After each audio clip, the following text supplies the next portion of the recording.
चलिए, तो हम लोग क्या डिस्कस कर रहे थे? हम लोग डिस्कस कर रहे थे नाबार्ड, ठीक है। ये हो गया था, ये हो गया था, इसको नोट कर लीजिएगा आप लोग। सब्सिडरी ऑफ नाबार्ड हो गया था।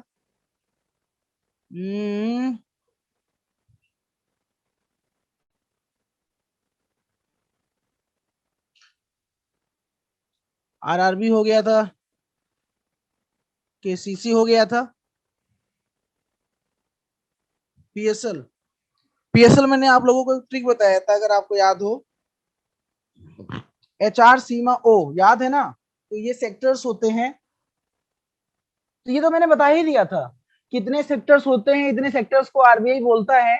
अगर कोई बैंक के पास से सेक्टर्स जाएंगे, अगर किसी बैंक के पास से सेक्टर जाएंगे, तो मैंने बता ही दिया है आप लोगों को, अगर किसी बैंक के पास दोस्तों ये सेक्टर जाएंगे तो बैंक उन्हें मना नहीं कर सकता।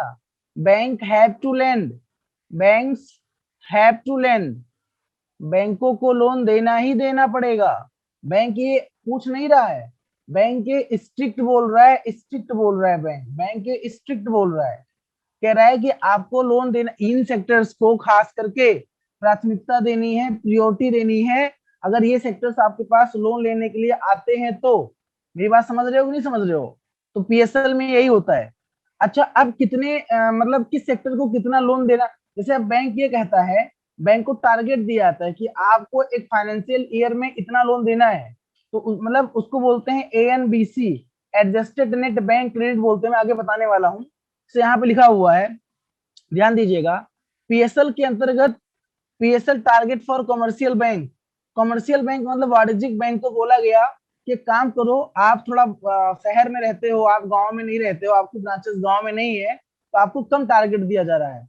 40% ऑफ एएनबीसी, एएनबीसी का मतलब होता है adjusted, adjusted net bank credit, adjusted net bank credit. मेरी बात समझ में आ रहा है कि नहीं आ रहा है? एडजस्टेड नेट बैंक क्रेडिट एएसबीसी होता है, ठीक है। फुल फॉर्म लिख लीजिए फटाफट आप लोग जरा, आप लोग फटाफट फुल फॉर्म लिखिए इसका। एएनबीसी का मतलब एडजस्टेड नेट बैंक क्रेडिट होता है, ठीक है।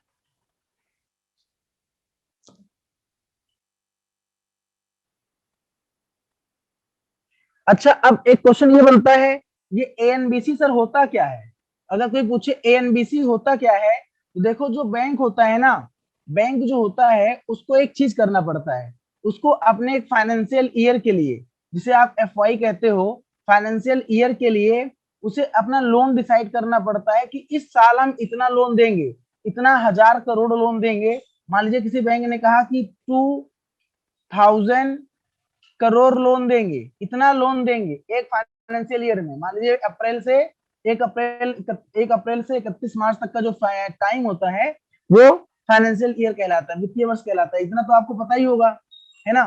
आप लोगों के कमेंट्स मुझे क्यों नहीं दिख रहे हैं भाई? आप लोग कमेंट्स कर भी रहे हो कि नहीं कर रहे हो? क्या बात है, आप लोगों के चैट्स मुझे नहीं दिख रहे हैं? हम्म, चैट क्यों हाइड हो गया यार आप लोगों का?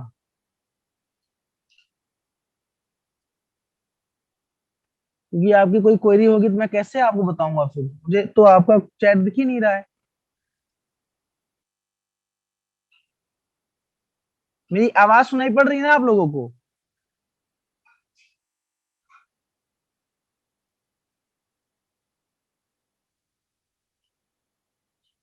हम्म, क्या हो गया भाई?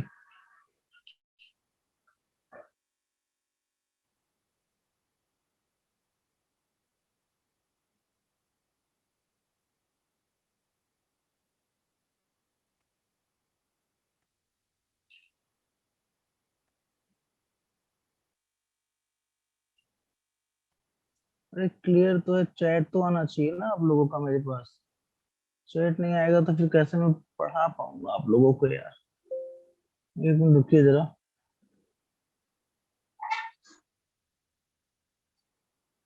एक मिनट रुक जाइए जरा आप लोग। सर मैसेज नहीं आ रहे हैं क्या? तो नहीं, मैसेज नहीं जा रहा था। प्रॉब्लम यही तो है, क्योंकि अगर चैट नहीं आएगा तो फिर मैं कैसे आप लोगों को, आप लोगों की क्वेरी को रिजॉल्व कर पाऊंगा? सबसे बड़ी समस्या यही है ना। कुछ ना कुछ प्रॉब्लम तो है दोस्तों। क्या प्रॉब्लम है जरा देख लें। चलो खैर कोई नहीं, जो प्रॉब्लम है भी उसको रिजॉल्व किया जाएगा। प्रॉब्लम तो आती रहती है, लाइफ है तो समस्याएं तो आती रहती है। चलिए, कहाँ गया भाई।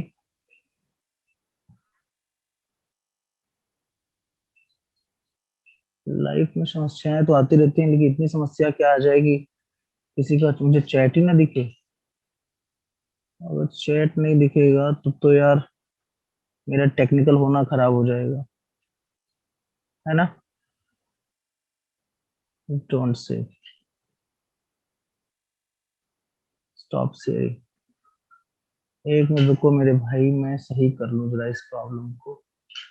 क्या बात है, नाराज हो गया है क्या मुझसे आज ये सिस्टम।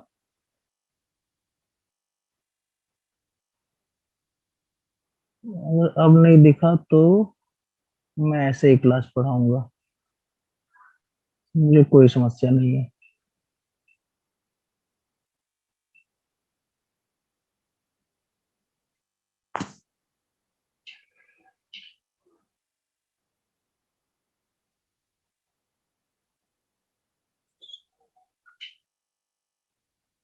नहीं, टेक्निकल टीम से बात नहीं करना यार, टेक्निकल तो उतना मैं हूँ, लेकिन समस्या ये है कि मैं क्यों नहीं फाइंड आउट कर पा रहा हूँ प्रॉब्लम को। बात बस इतनी सी है, टेक्निकल तो उतना मैं हूँ ही यार। मेरी बात आप तक जा रही है ना।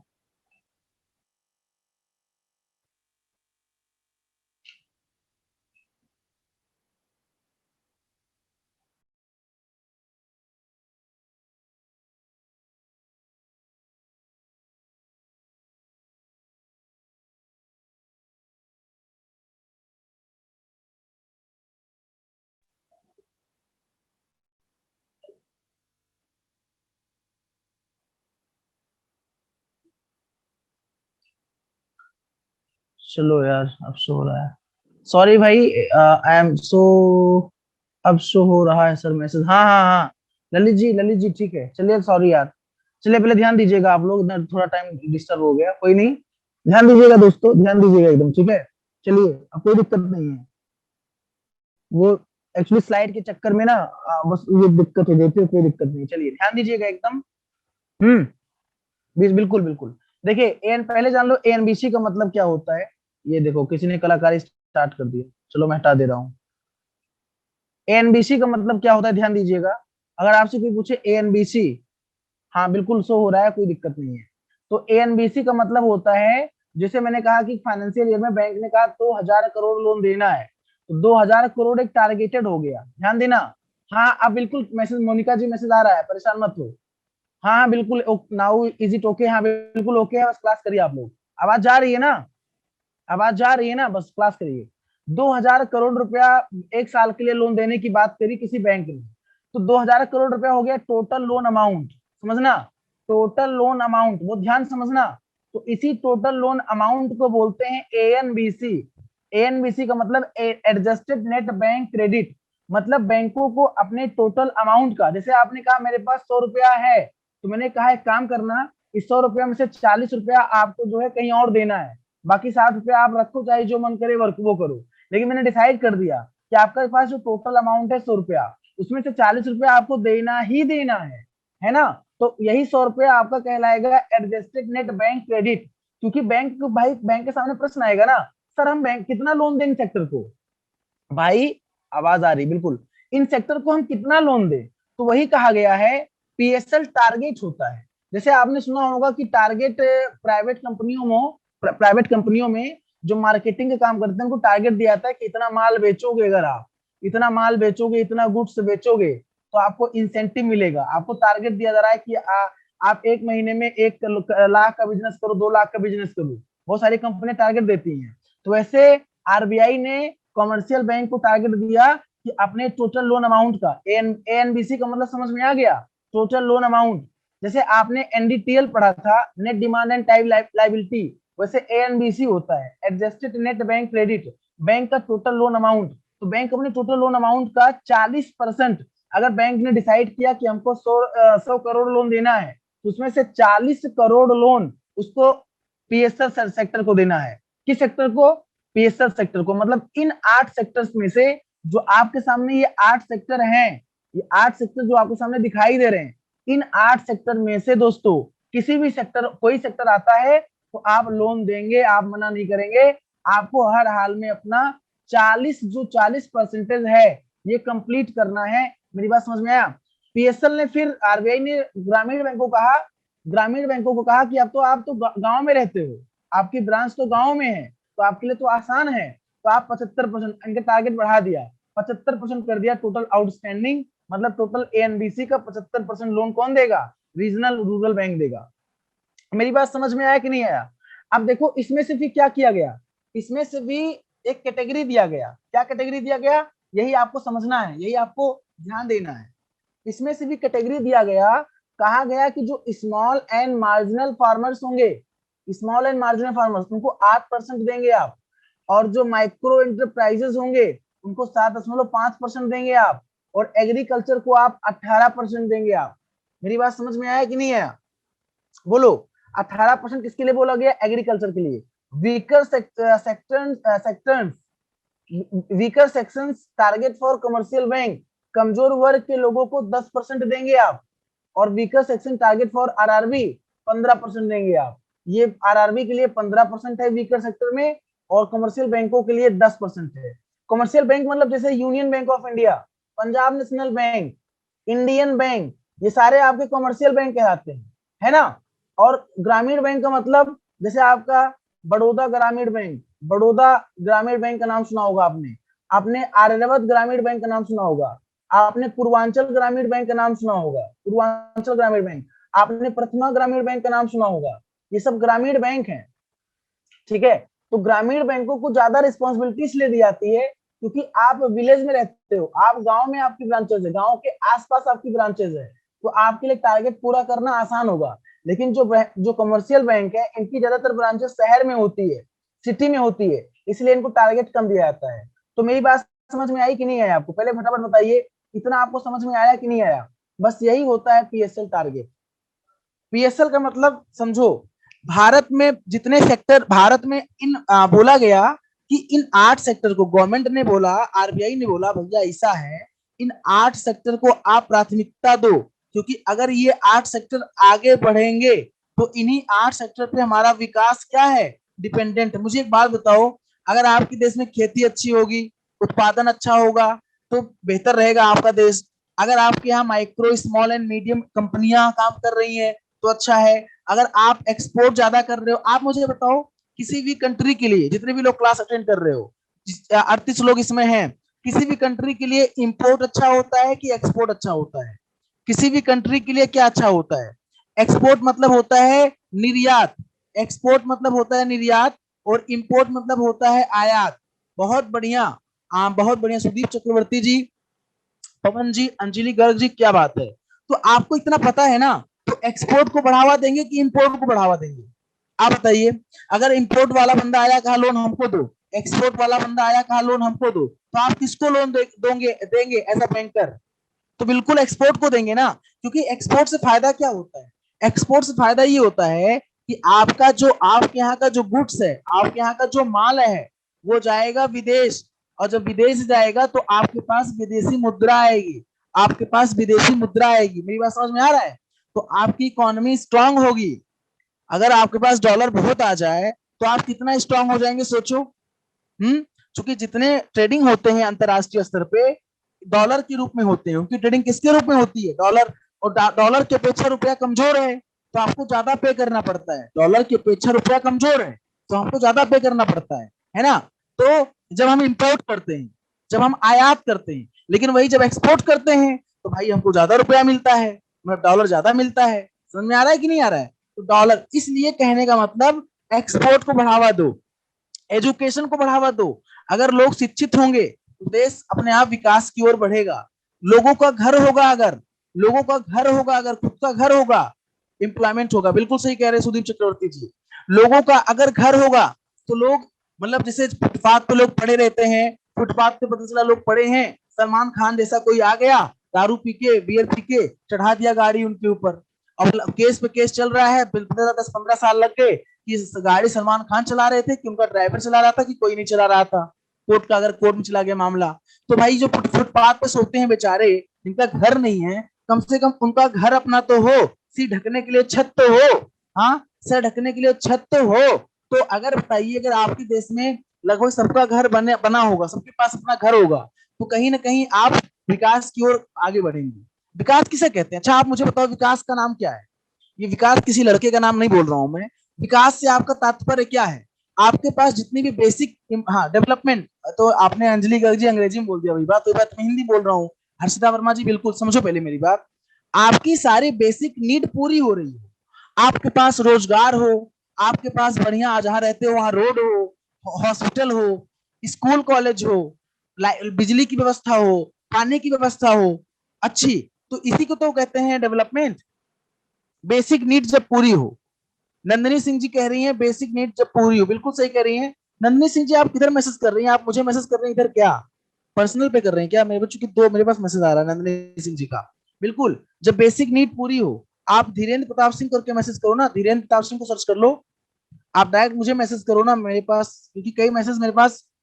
Maximum utilization of resources and facilities and fulfilling basic needs, बिल्कुल सही कह रहे हैं आप सुदीप चक्रवर्ती जी, कि अधिक से अधिक संसाधनों, कम से कम संसाधनों, कहाँ आपके दो नाम आ रहे हैं। हाँ, तो इस पर दो, जिस पर अभी दे रहे हो आप। हाँ बिल्कुल, मैं अपने आप को देख रहा हूँ एक पर मैं अपने आप को देख रहा हूँ कि मैं सही चल रहा हूँ कि नहीं चल रहा हूँ।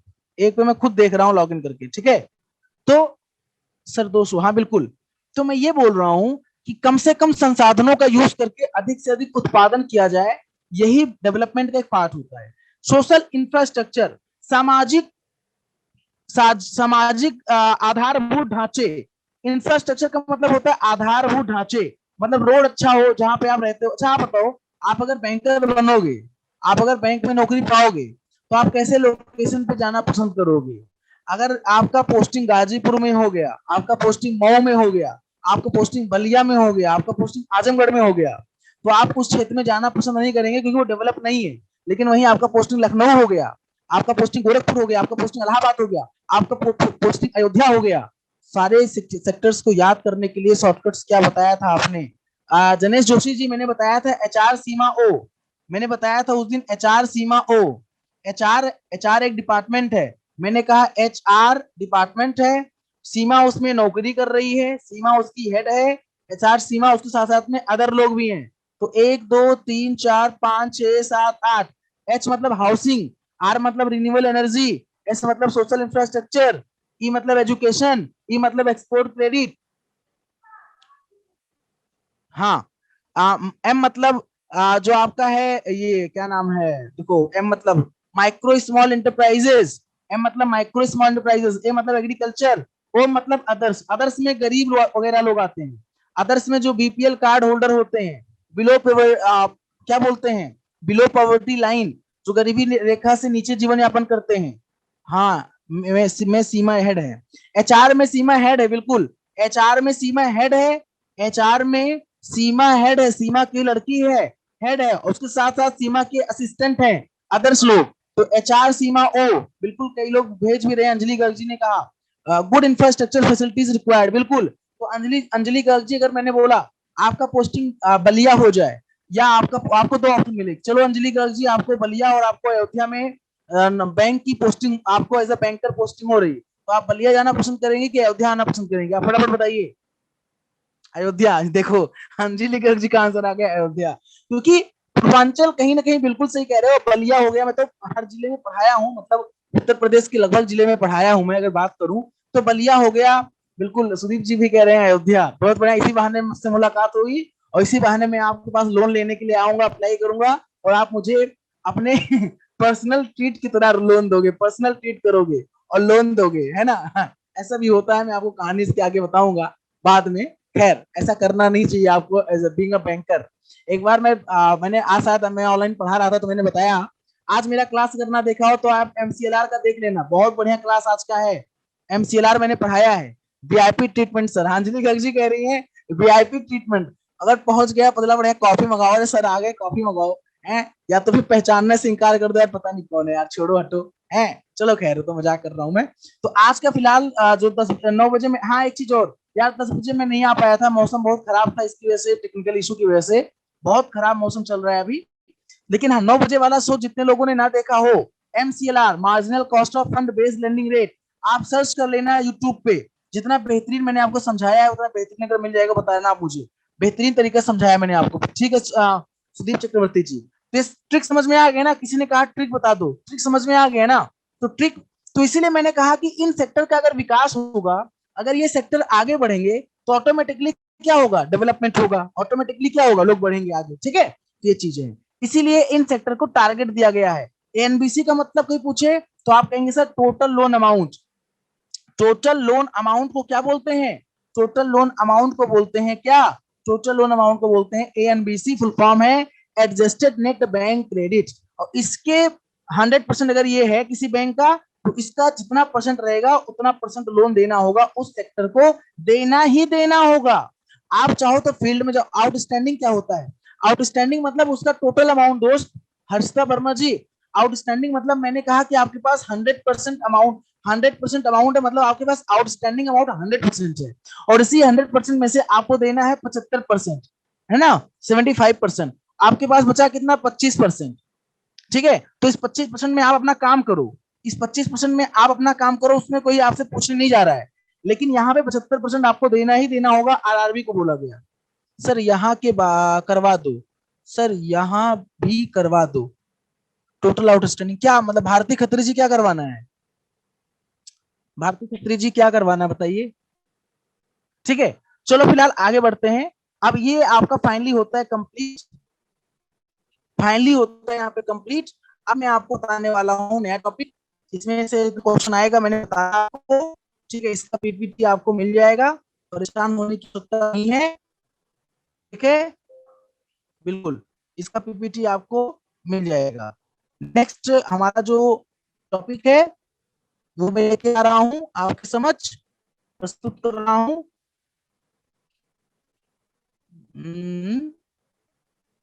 मनी मार्केट, ठीक है।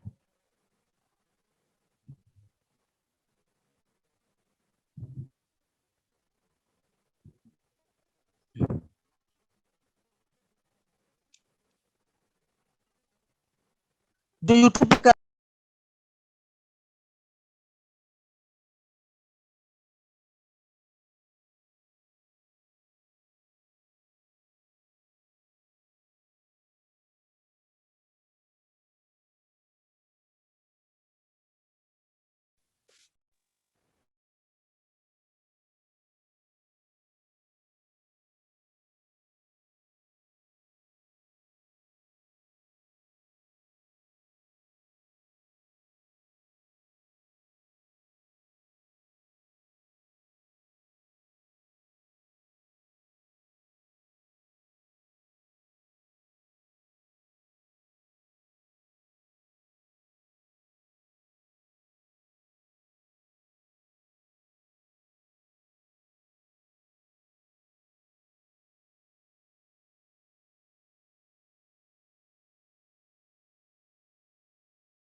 अभी शो हुआ स्क्रीन।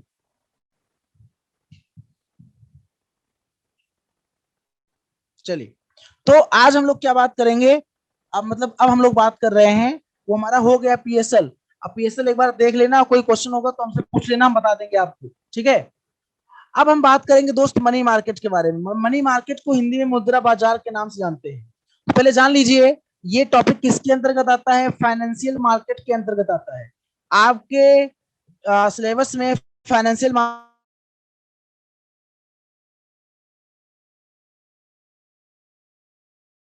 अभी डिस्कस करने वाला हूं।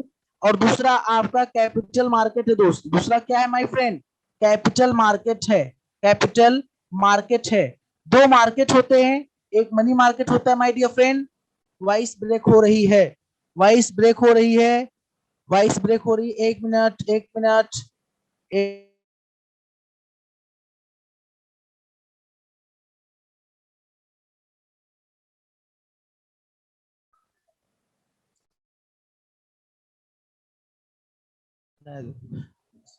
तो ध्यान दीजिएगा, हाँ मनी मार्केट और कैपिटल मार्केट, ठीक है, मनी मार्केट और कैपिटल मार्केट, ठीक है। अच्छा, फाइनेंशियल मार्केट होता क्या है? अगर आपसे कोई क्वेश्चन पूछे फाइनेंशियल मार्केट क्या होता है, तो आप क्या बताएंगे? हिंदी में से बोलते हैं आप वित्तीय बाजार। क्या बोलते हैं? वित्तीय बाजार। क्या बोलते हैं मेरे दोस्त? वित्तीय बाजार बोलते हैं।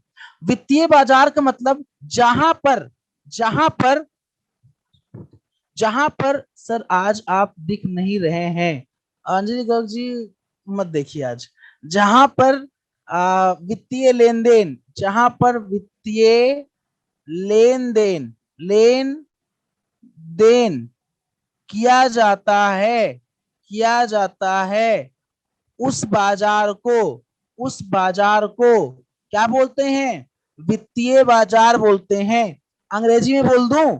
अंग्रेजी में लिख लीजिए, financial market is a market where financial transaction carried out, where financial transaction carried out, जहां पे वित्तीय लेन देन। जैसे आप एक बात बताओ मुझे, आप जाते हो, आप कहते, जैसे मैं मान लीजिए लखनऊ गए, आप बताइए लखनऊ गए तो आपने कहा सर मुझे कपड़ा खरीदना है, मुझे शॉपिंग करना है, कपड़ा खरीदना है, तो कोई लखनऊ में लोकेशन ऐसा होगा जो फेमस होगा कपड़े के लिए, जो फेमस, जैसे मान लीजिए हजरतगंज, हजरतगंज, आपने कहा चले जाओ सर हजरतगंज, है ना, अटल चौक, तो मतलब आपने बोला वहां पे इसका बाजार है, कपड़े का बाजार।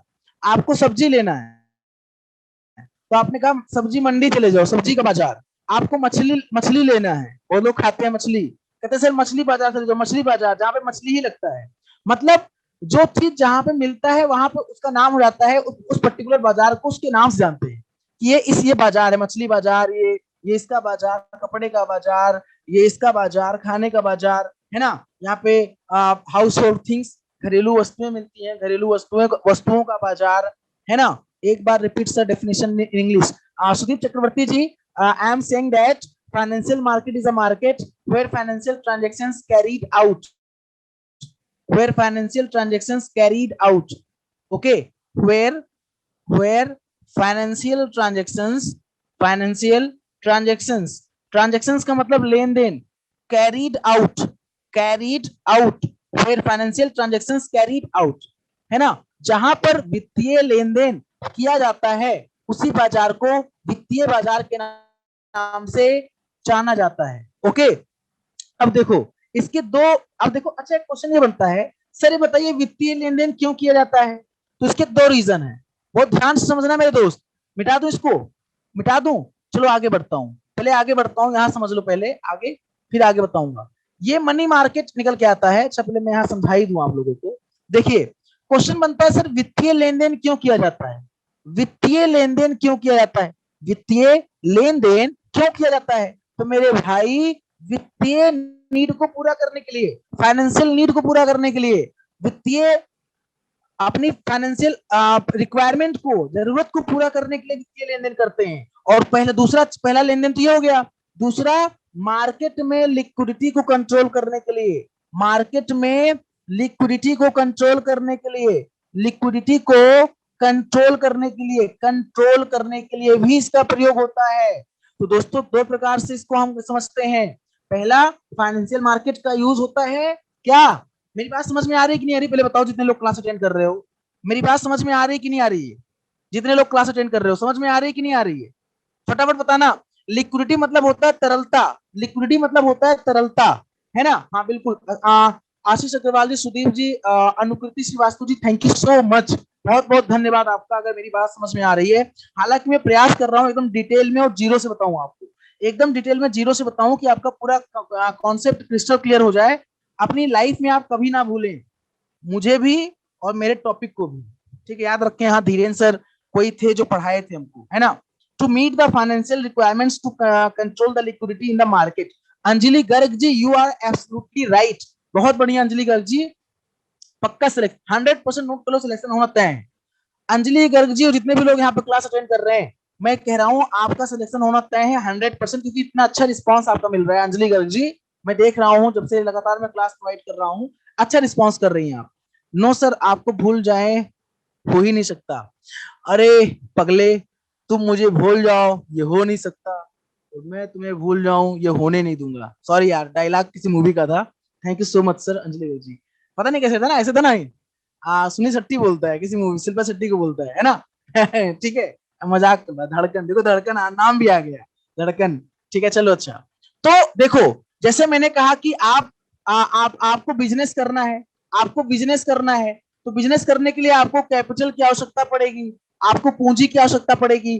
तो आपको अगर पूंजी कम समय के लिए चाहिए, अगर आपको पूंजी कम समय के लिए चाहिए, कम समय का मतलब लेस देन 1 ईयर, तो आप किसी दूसरे मार्केट में जाओगे।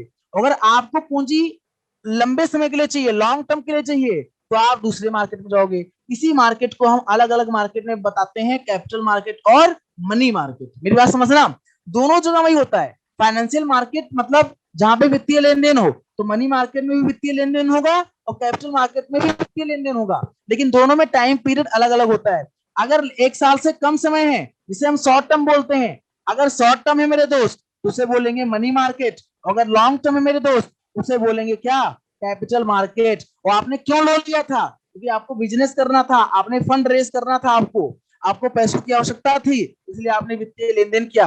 आपने धीरेन्द्र सर से कहा, धीरेन्द्र सर मुझे 1 करोड़ रुपया बहुत ज्यादा हो गया यार, 1 करोड़ रुपया, आई एम सो सॉरी, मैंने तो देखा ही नहीं अभी तक। ठीक है चलो, आपने मुझसे कहा धीरेन्द्र सर मुझे आप 10,000 रुपए दे दो, मैंने कहा क्या करोगे, सर छोटा सा बिजनेस करूंगा। मैंने कहा चलो ठीक है, मैं आपको दे दे रहा हूँ। तो वही लेन देन, आपने बिजनेस करने के लिए पैसा मेरे से लिया, तो मैंने आपको दिया, मैं आपसे कह रहा हूँ मुझे कुछ ब्याज पे देना, मतलब वापस करना, तो ब्याज पे वापस करना, इंटरेस्ट पे वापस करना। तो यही लेन देन वित्तीय लेन देन के अंतर्गत आएगा। अगर आपने कहा सर 1 साल के अंदर में आपका मैं अदा कर दूंगा, तो मनी मार्केट कहलाएगा। अगर आपने कहा सर 1 साल से अधिक समय के लिए मैं मुझे चाहिए, तो वही कैपिटल मार्केट कहलाएगा। बस सीधी सी बात है। इसी को हम लोग समझते हैं 2 बात में, मनी मार्केट जिसे मुद्रा बाजार कहते हैं, कैपिटल मार्केट जिसे पूंजी बाजार कहते हैं। और हमको पूरा डिटेल में समझना है इसी सेशन में, इस पर्टिकुलर टॉपिक को। बोलो यहाँ पे कोई दिक्कत ना हो तो आगे बढ़े। ठीक है चलो, आगे ध्यान दो बाबू। द मनी मार्केट, अब आगे लिखा हुआ है मनी मार्केट के बारे में। अच्छा, the money market is a component of the economy, अर्थव्यवस्था का एक ऐसा घटक है, कंपोनेंट का मतलब घटक है, विच प्रोवाइड्स, जो प्रोवाइड करता है शॉर्ट टर्म फंड्स, जहां पे कम समय के लिए दोस्तों, जहां पे कम समय के लिए, कम समय के लिए मतलब कम समय के लिए अर्थव्यवस्था में क्या होता है, फाइनेंशियल वित्तीय लेन देन होता है। The money market is a component of the economy which provides short term funds, जो कम समय के लिए फंड प्रोवाइड करता है, उसे हम मनी मार्केट के नाम से जानते हैं, मुद्रा बाजार के नाम से जानते हैं मेरे दोस्तों। The money market deals in short term, money market में डील्स होता है कम अवधि के लिए, short term loans, generally for a period of a year और लेस देन, या 1 साल, या 1 साल से कम अवधि के लिए, less than 1 year, less than 1 year, 365 दिन से कम समय को बोलते हैं लेस देन 1 ईयर। तो उस उतने समय के लिए लेन देन होता है। अच्छा एक क्वेश्चन और, सर ये क्या किसी कोई ना कोई से रेगुलेट करता होगा? बिल्कुल, मनी मार्केट को आरबीआई रेगुलेट करता है, जो हमारे देश का सेंट्रल बैंक है। बिल्कुल Anjali Garg ji, you are absolutely right, बहुत बढ़िया कॉन्सेप्ट है। इसीलिए मैं कहता हूं, अगर आपका कॉन्सेप्ट क्रिस्टल क्लियर है, तो आप ना आप एग्जाम के साथ साथ अपने लाइफ में भी आगे जाएंगे, बढ़ेंगे। कैसे? देखो, अक्सर आपने सुना होगा, आपके घर में बड़े बुजुर्ग लोग या बड़े लोग मोदी जी की गवर्नमेंट की बातें करते हैं, मोदी जी की गवर्नमेंट फला है, मोदी सरकार जब से आया ये हो गया, वो हो गया। अगर आपके पास नॉलेज है, आपके पास ज्ञान है, तो आप तर्क ही, मतलब कोई वो नहीं, आप एक लॉजिकल बात रख सकते हो। हाँ, इकोनॉमी की स्थिति इस समय ऐसी है, भारतीय अर्थव्यवस्था में ये होना चाहिए, लिक्विडिटी ज्यादा है उसे कम करना चाहिए, कम है उसे ज्यादा करना चाहिए, महंगाई है। आप अपना सजेशन दे सकते हो, क्योंकि आपके पास इसका नॉलेज है, आपके पास ज्ञान है, तो आपका एक औहदा बढ़ जाता है। समाज में आपको लोग एक दूसरे नजर से देखते हैं, हाँ इस बंदे को जानकारी है, इस बंदे को नॉलेज है। इसलिए कहते हैं ज्ञान कभी बेकार नहीं जाता है। मान लीजिए भले अगर 1-2 एग्जाम दिया नहीं निकला, आपके पास ज्ञान है, ज्ञान की बदौलत, नॉलेज की बदौलत आप बहुत सारी चीजों को जीत सकते हैं। Knowledge is power, Sudeep Chakraborty ji, you are absolutely right. मुद्रा बाजार अर्थव्यवस्था का ऐसा घटक है जो अल्पकालिक, बिल्कुल अल्पकालिक निधि, निधि मतलब फंड की बात कर रहा है, कम समय के लिए प्रदान करता है। मुद्रा बाजार अल्पकालिक ऋणों में आमतौर पर 1 वर्ष या उससे कम अवधि के लिए होता है। मनी मार्केट यानी मुद्रा बाजार को आरबीआई द्वारा नियंत्रित किया जाता है। ठीक है, अब देखो, अब इसमें कुछ ऐसे कंपोनेंट्स होंगे जिनके माध्यम से आरबीआई काम करता है। तो आप नोट कर लो, इंडिया में money market, promissory note and treasury bill, बिल्कुल अनुकृति श्रीवास्तव जी बिल्कुल सही कह रही हैं, ये सारे इंस्ट्रूमेंट्स हैं, बिल्कुल अनुकृति श्रीवास्तव जी, बिल्कुल you are absolutely right my dear, बिल्कुल। अब देखो, इसको आप बना लो, इस डायग्राम को आप बना लो, इस डायग्राम को आप बना लीजिए। मनी मार्केट को एक अनऑर्गेनाइज्ड मार्केट, एक ऑर्गेनाइज्ड मार्केट और एक कोऑपरेटिव सेक्टर के रूप में जो है देखा जाता है, कोऑपरेटिव सेक्टर। ठीक है, अब देखो दोस्तों, यहाँ पे सेम ऐसे बना हुआ है, आप इसको बना लो। ठीक है, मनी लेंडर्स, अनऑर्गेनाइज्ड का मतलब, देखो भारत में जैसे आप, मैंने कहा कि आपने मुझसे पैसा लिया, तो मैं कोई बैंक थोड़ी ना हूं, मैं अनऑर्गेनाइज्ड सेक्टर का पार्ट हूं। जैसे आपने सुना होगा लाला जी, लाला जी ने पैसा दिया किसी को ब्याज पे, ठाकुर साहब ने पैसा दिया है, जमींदार कोई है पैसा दिया है ना। इंडिजिनियस बैंकर्स, निधि, स्ट्रीट फंड्स, ये सारे आते हैं अनऑर्गेनाइज सेक्टर में। अनऑर्गेनाइज्ड का मतलब जिसका कोई ऑर्गेनाइज ना हो, जिसका कोई मालिक ना हो, जो अपने मन से रूल बनाए, जो अपने मन से नियम बनाए।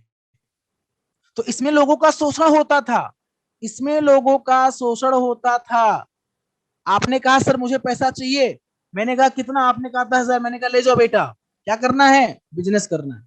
आप ले गए, अब मैं उस पर ब्याज आपसे वसूल रहा हूं, पता चला आप देने आए, हल्का से लेट हुआ एक दिन, मैंने कहा आपका ब्याज बढ़ गया, इतना पैसा दो। मतलब एक व्यक्ति अगर लोन लेता था किसी किसी इंडिजीनियस बैंकर से, मतलब इंडिजीनियस का मतलब वही होता है जैसे लोकल लोकल लेवल पे जो लोग काम करते हैं, साहूकार, महाजन, जमींदार, मनी लेंडर्स। तो आप किसी जमींदार के पास गया, मेरे पास, मैंने बोला, मेरा एग्जांपल ले रहे हो आप, तो मैंने कहा अभी लोन तुम्हारा पूरा नहीं हुआ। मतलब लोग शोषण इतना करते थे कि गरीब बंदा अगर लोन लेता था, सोचता था लो हम कुछ बिजनेस करें, पूरी जिंदगी उसकी लोन को अदा करने में बीत जाती थी, उसके बाद भी वो नहीं पूरा कर पाता था। उसकी अगली पीढ़ी आती थी, उससे भी लोन लोग लेते थे, कहते थे कि तुम्हारे बाप ने, तुम्हारे फला ने, तुम्हारे आज दादा परदादा ने मुझसे हमारे से लोन लिया था और इतना पैसा है, तुम दो अब। मतलब ये शोषण होता था, क्योंकि ये अनऑर्गेनाइज्ड सेक्टर के पार्ट थे। लेकिन वही बात जब चीजें सामने आई, निधि क्या है, निधि भी दोस्त क्या है, एक कंपनी की तरह काम करता है।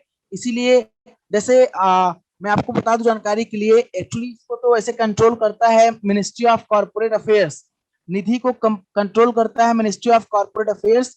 एक प्रकार से पैसा लोग यहाँ पे अपना इन्वेस्ट करते हैं, और ये कहता है कि हमसे पैसा लो, आप हमसे पैसा लो, इतने में पैसा लो। मतलब एक लोकल टाइप का लोग होते हैं ना, लोकल टाइप के लोग, एक्सप्लॉयनेशन, बिल्कुल सही कह रहे हैं आप। निधि भी एक कंपनी की बात यहाँ पे की जा रही है, जो है अनुकृति जी, निधि भी एक कंपनी होती है जो कंपनीज एक्ट के तहत रजिस्टर्ड होती है, लेकिन आरबीआई उसे कंट्रोल नहीं करता है ना। आरबीआई उसे कंट्रोल नहीं, क्योंकि आरबीआई ऑर्गेनाइज्ड सेक्टर को कंट्रोल करता है। आरबीआई व्यवस्थित सेक्टर को, जो व्यवस्थित लोग हैं उनकी बात करता है, अव्यवस्थित था ये, इसीलिए सक्सेस नहीं रहा, क्योंकि यहाँ लोग मनमानी करते थे, मनमानी करते थे। चिटफंड तो आपने देखा होगा, हेरा फेरी मूवी, सुनील शेट्टी, अक्षय कुमार और परेश रावल वाला, उसमें कहानी देखा होगा कि पैसा वसूआती है ना, चिटफंड में पैसा लगवाने के नाम पर डबल हो जाएगा, और 21 दिन में पैसा डबल है। देखो सुधीर चक्रवर्ती जी को याद भी है, और बेवकूफ बना के क्या करती है, निकल लेती है, बाबूराव और जितने भी लोग होते हैं सब परेशान होते हैं बेचारे। ठीक है, तो ये चीज है। तो फिलहाल ये आपके ऑर्गेनाइज सेक्टर है, जो ये आपके ऑर्गेनाइज सेक्टर है। बैंक हो गया, नेशनलाइज्ड बैंक हो गया, शेड्यूल बैंक हो गया, नॉन शेड्यूल बैंक भारत में अब नहीं है, इसको कट कर दो। नॉन शेड्यूल बैंक स्लाइड में नहीं है, मतलब भारत में कोई भी बैंक नॉन शेड्यूल बैंक नहीं है। ठीक है, इसको मैंने जब बनाया था तो था, लेकिन इसको मैं हटा दूंगा, इसको आप कट कर दीजिए, नहीं है। फॉरेन बैंक, इंडियन बैंक, सारे होते हैं। ठीक है, नोट कर लो। ठीक है, तो लेन देन जो होगा वो किसी न किसी माध्यम से होगा, तो किसी न किसी किससे होगा, माध्यम से होगा, किसी न किसी, हाँ बिल्कुल noted sir, thank you Anjali ji. तो किसी न किसी टूल के माध्यम से होगा। अब उस टूल को हम क्या बोलते हैं, अच्छा उस टूल को, अच्छा जितने लोग क्लास अटेंड कर रहे हो, मेरे यूट्यूब पे आप लोगों ने मेरा वीडियो देखा है कि नहीं देखा है, मतलब मेरा क्लास मेरे यूट्यूब चैनल पर, आप लोगों से मैं कहना चाहता हूं एक बार, हाँ आप लोग मेरे यूट्यूब चैनल पर भी क्लास देख लीजिएगा, study with Dhiren sir, study with Dhiren sir नाम है ना, वहां पे कुछ क्लासेस अवेलेबल हैं। स्टडी विद धीरेन सर पे रीजनिंग वगैरह पढ़ाता भी हूँ। Study with Dhiren sir channel का नाम है, आप उसको सब्सक्राइब भी कर सकते हैं, अपने फ्रेंड्स को रिकमेंड भी कर सकते हैं, मेरा खुद का चैनल है वो। ठीक है, बहुत बढ़िया, थैंक यू जी अगर आप लोगों ने किया है, आशीष अग्रवाल जी, हर्षित सैनी जी, क्योंकि मैं अभी नहीं, लेकिन मैं उस पर भी लाइव क्लास लेता हूँ। ठीक है, चाहे वो करंट अफेयर का हो, चाहे वो रीजनिंग का हो, चाहे वो कंप्यूटर का हो, चाहे वो जीए का हो, तो आप उस मेरे चैनल को भी सब्सक्राइब कर लीजिएगा, ताकि आपको जो है फायदा मिले। ठीक है, चलिए आगे ध्यान दीजिएगा, इंडियन मनी मार्केट, अब इसमें इंस्ट्रूमेंट्स होते हैं, subscribe sir, thank you so much Sudeep Chakraborty ji, अगर आप जितने लोग हैं कर लेंगे तो मेरे सब्सक्राइबर भी बढ़ जाएंगे, और अपने फ्रेंड्स जो भी पढ़ाई करते होंगे आपके फ्रेंड्स को इन्फॉर्म कर देंगे, तो मेरे सब्सक्राइबर बढ़ जाएंगे और अच्छा रहेगा मेरे लिए। ठीक है, तो ये कर सकते हैं आप लोग, थोड़ा मेरे लिए लाइव जर्नी। प्रशांत जी कैसे हो, बहुत बढ़िया, तुम्हें ठंडी लग रही कि नहीं आज, तो हमेशा कंबल ओढ़कर क्लास लेते हो, आज आज मुझे दिखाई नहीं दे रहे हो तुम, कंबल ओढ़ के क्लास लेते हो। सर पहले ही कर लिया था। मोनिका वर्मा जी थैंक यू सो मच, ये आपका प्यार है, आपका सपोर्ट है, आपका दुलार है, जिससे मैं यहाँ पे एग्जिस्ट करता हूँ, पढ़ाता हूँ आप लोगों को, और यही मुझे चीज ना मोटिवेट करता है, मुझे पूरे एनर्जी के साथ पढ़ाने के लिए मजबूर करता है, मुझे यही तो चीज है जो मैं अपना पूरा 100% देने के लिए तैयार रहता हूँ, तत्पर रहता हूँ। आप लोगों की एक्टिविटी, आप लोगों का इन्वॉल्वमेंट, आप लोगों का पार्टिसिपेशन, मुझे यही तो चाहिए, और क्या चाहिए मुझे। जिस दिन आप सिलेक्शन लेके मुझे बता दोगे सर आई एम सिलेक्टेड, बहुत सारे बच्चे, उस दिन जो खुशी मिलती है यार, अपार खुशी मिलती है, बहुत खुशी मिलती है बच्चा, बहुत खुशी।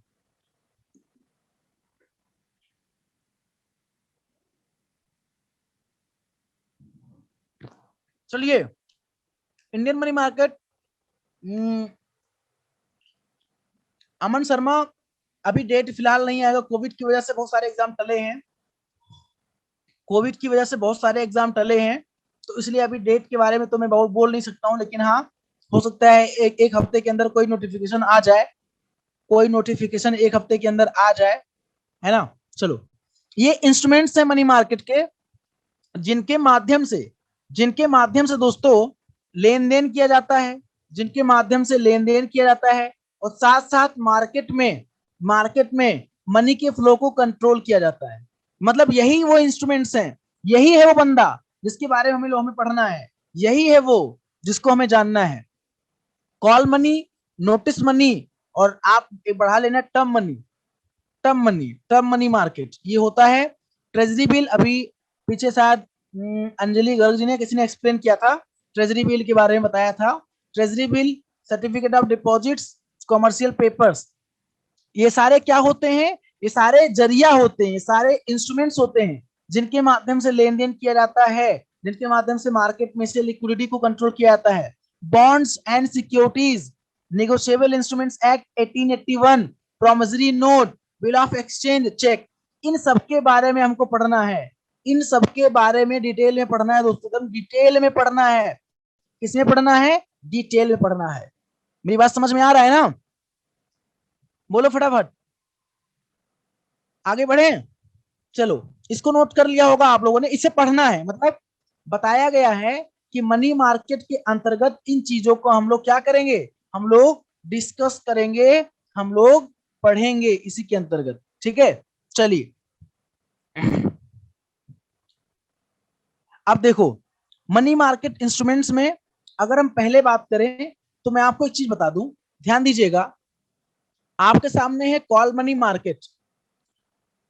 Call money market, the call notice money market forms an important segment of the Indian economy या इंडियन मनी मार्केट, बहुत ही महत्वपूर्ण रोल प्ले करता है भारतीय मुद्रा बाजार में। मतलब कॉल मनी मार्केट का एक बहुत ही अहम रोल है, अहम किरदार है, किसमें, अहम किरदार है इसमें दोस्तों, भारतीय मुद्रा बाजार में। ठीक है, अब मैं आगे बता रहा हूं आपको, ध्यान सुनिएगा, ध्यान से सुनिएगा एकदम। अगर कॉल मनी में, नोटिस मनी और टर्म मनी में, तीनों में क्या डिफरेंस है, तीनों से क्वेश्चंस, तीनों में से एक से क्वेश्चंस एग्जाम में पूछ लिया जाता है। देखो, जब एक बैंक को, ध्यान समझना, जब किसी बैंक से पैसा लेना होता है, इन तीनों को हम एक नाम से और जानते हैं। पता है किस नाम जानते हैं? इन तीनों को आप इसके अंडर में रखना, inter bank transaction, inter bank transaction.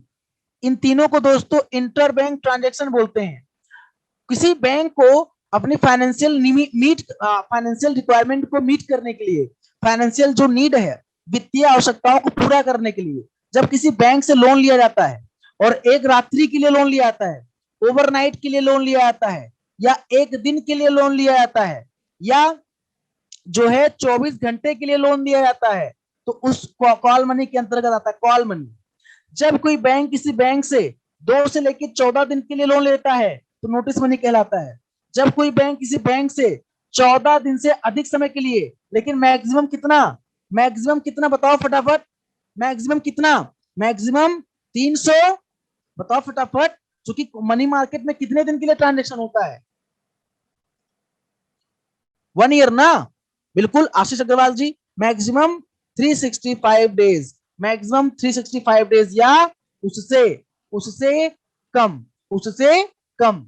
ठीक है, तो ये टर्म मनी होता है। तीनों समझ में आया कि नहीं आया? इन तीनों को हम क्या बोलते हैं? एक वर्ड बोलते हैं। इन तीनों को हम एक नाम से जानते हैं। इन तीनों को हम जानते हैं दोस्तों इंटर बैंक ट्रांजेक्शन।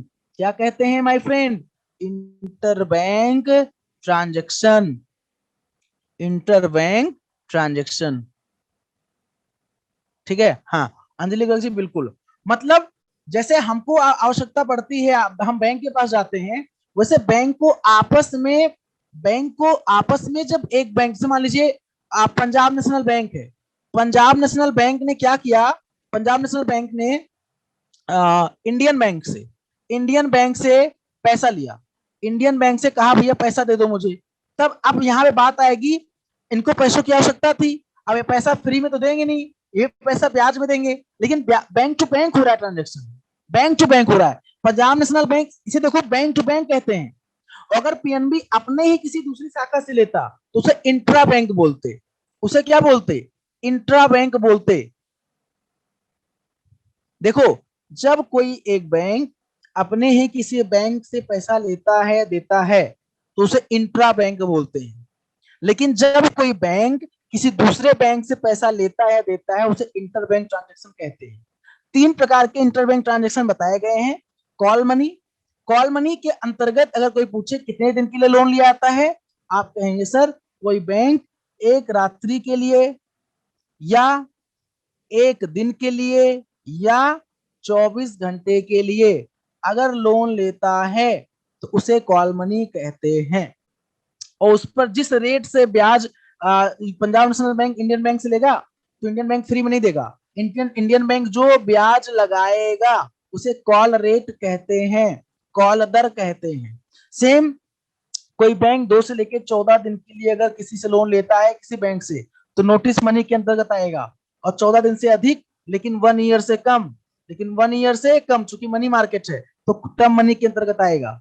मतलब सर अगर कोई बैंक अपने ही अनदर ब्रांच से लोन लेगा, तो उसे इंट्रा कहेंगे। बिल्कुल आशीष अग्रवाल जी, बिल्कुल 100% सही है आप। भाई इंट्रा मतलब अंदर होता है ना, इंटरनल होता है ना, तो भाई हमारा इंटरनल मामला है, हम अपने बैंक से ले रहे हैं, हम जिस पर भी ले, उस पर कोई प्रावधान नहीं है ब्याज का भैया, उस पर कोई प्रावधान नहीं है, चूंकि वो आपस में उनका अंदर का मामला है। अगर आप अपने पापा से पैसा लोगे, मम्मी से लोगे, तो आप उनको ये नहीं कहोगे वापस कर दूंगा, हम ब्याज पे हमको दे दो, ब्याज पे हम आपको वापस कर देंगे, वो अंदर का मामला है। बिल्कुल ठीक है, समझ में आया कि नहीं आया? अब देखो, अब ये रेट डिसाइड कहाँ होते हैं? आपके दिमाग में प्रश्न आ रहा होगा, या नहीं आ रहा होगा तो आना चाहिए, आपके दिमाग में प्रश्न आना चाहिए। सर ये जो कॉल मनी होता है, नोटिस मनी होता है, टर्म मनी होता है, जिस बैंक से लोन लिया जाता है, वो बैंक ब्याज चार्ज करता है। सर ये ब्याज डिसाइड कौन करता है? उस पर ब्याज डिसाइड कौन करता है? फटाफट आंसर दो, उस पर ब्याज डिसाइड कौन करता है? कोई आंसर देगा मुझे? उस पर ब्याज डिसाइड कौन करता है? देखो अब जैसे आज मैंने सुबह पढ़ाया था, आज मैंने सुबह एमसीएलआर पढ़ाया था। तो एमसीएलआर में मैंने बताया था कि जब कोई बैंक कस्टमर को लोन देता है, देखो एमसीएलआर कॉन्सेप्ट अलग है, एमसीएलआर का कॉन्सेप्ट अलग है। ये जब कोई बैंक कस्टमर को लोन देता है, कस्टमर को, ठीक है ना, तो वहां पे वो एमसीएलआर टूल यूज करता है और बैंक इंडिविजुअल खुद डिसाइड करता है, खुद। लेकिन एमसीएलआर फॉर्मूला का यूज करके, ये मैंने आज बताया है, ठीक है ना।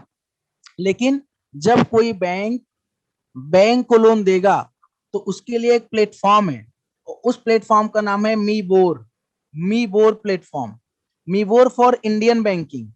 मीबोर, आप लोगों ने गलत आंसर दिया जितने लोगों ने दिया है, इसीलिए मैं यहाँ पे हूँ। मैं क्यों हूँ, इसीलिए हूँ, आप ध्यान। MIBOR for Indian bank, MIBOR for Indian bank, मतलब इंडियन बैंक मतलब वो नहीं, इंडियन बैंक मतलब भारतीय बैंकों के लिए।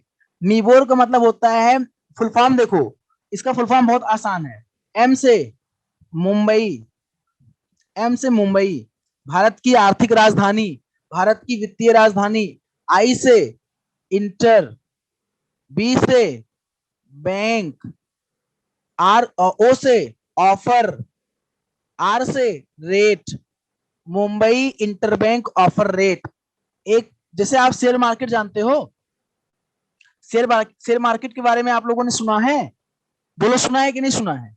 शेयर मार्केट के बारे में सुना है? कमर्शियल कैपिटल मुंबई, बिल्कुल। फाइनेंशियल कैपिटल है, commercial capital, economical capital Mumbai है। अच्छा, हाँ बिल्कुल सुना है आप लोगों ने।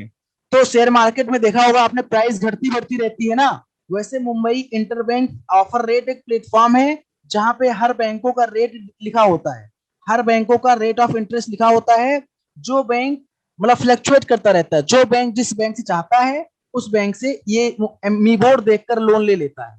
अच्छा, अगर आपसे कोई पूछे अगर विदेशी बैंक से लोन लेना है, अगर भारत की किसी बैंक को विदेशी बैंक से लोन लेना है, विदेशी बैंक से, सिटी बैंक हो गया, मान लो सिटी बैंक से लोन लेना है, तो क्या मीबोर काम करेगा? क्या मीबोर देख कर लोन हम लेंगे, कोई बैंक लेगा? नहीं। तो वहां पे काम करेगा, वहां पे काम करेगा लीबोर, लीबोर।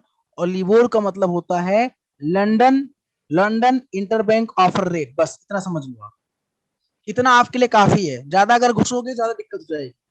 अगर मैं ज्यादा डीप में आपको ले जाऊंगा तो आपको ज्यादा दिक्कत होगी। आपको पीएचडी नहीं करना है, मुझे आपको पीएचडी नहीं कराना है, मुझे आपको आपका एग्जाम निकलवाना है। इतना एनफ है आपके लिए, इतना एनफ है आपके लिए।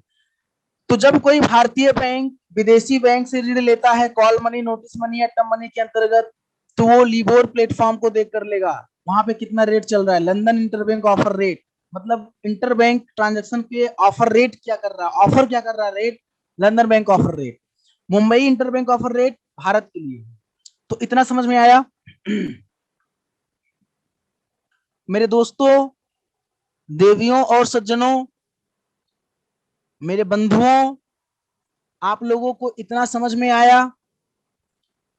तो अगर इतना आया है तो आज के लिए इतना ही रहने देते हैं। अरे कितने से क्लास था यार वैसे? 3:30 से 4:30 था ना? 3:30 से 4:30 था, अच्छा मुझे लगा यार 3 से था। चलो खैर। सर पेटीएम मनी में गोल्ड का क्या सिस्टम? अरे भैया पेटीएम मनी में मैंने गोल्ड लिया है, कौन पूछा है, किसी ने पूछा है? बहुत बढ़िया है, लेकिन 5 रुपया फायदा केवल लिया था, फिर बेच दिया मैंने। किसका क्वेश्चन था ये? किसी का क्वेश्चन था यार, फिर से पूछो जरा। हर्षित जी का है, हर्षित जी। हर्षित जी, पेटीएम मनी में मैंने गोल्ड लिया था, लेकिन जानते हो गोल्ड लिया था उसके बाद, हाँ, 2 महीने वेट किया, घाटे में गया, फिर उसके बाद क्या हुआ, 5 रुपया जब आया फायदा हो गया तो मैंने बेच दिया। तो 5 रुपया फायदा मिला केवल 2 महीने में। तो आप गोल्ड चाहो पेटीएम मनी से खरीद सकते हो, कोई दिक्कत नहीं, पूरा सिक्योर है। लेकिन वहां कितना यूनिट आपको लेना है, मतलब कितना ग्राम आपको लेना है, चाहो तो वो गोल्ड आप अपने घर पे डिलीवर भी करा सकते हो, चाहो तो आप वर्चुअल फॉर्म में अपने उस पे पेटीएम मनी पे रख सकते हो। मैंने एक लिया था लेकिन मैंने बेच दिया। ठीक है, चलो भैया, ठीक है, मुलाकात करता रहूंगा आप लोगों से। आप लोग मिलते रहिए हमसे ऐसे। Bye bye, take care. हाँ, मेरे चैनल को यार शेयर भी करते रहो, अपने दोस्तों को सब्सक्राइब करवा दो मेरे चैनल, है ना। बिल्कुल, आप लोग बाय बाय, टेक केयर। ठीक है, बिल्कुल, थैंक यू भाई, थैंक यू सो मच।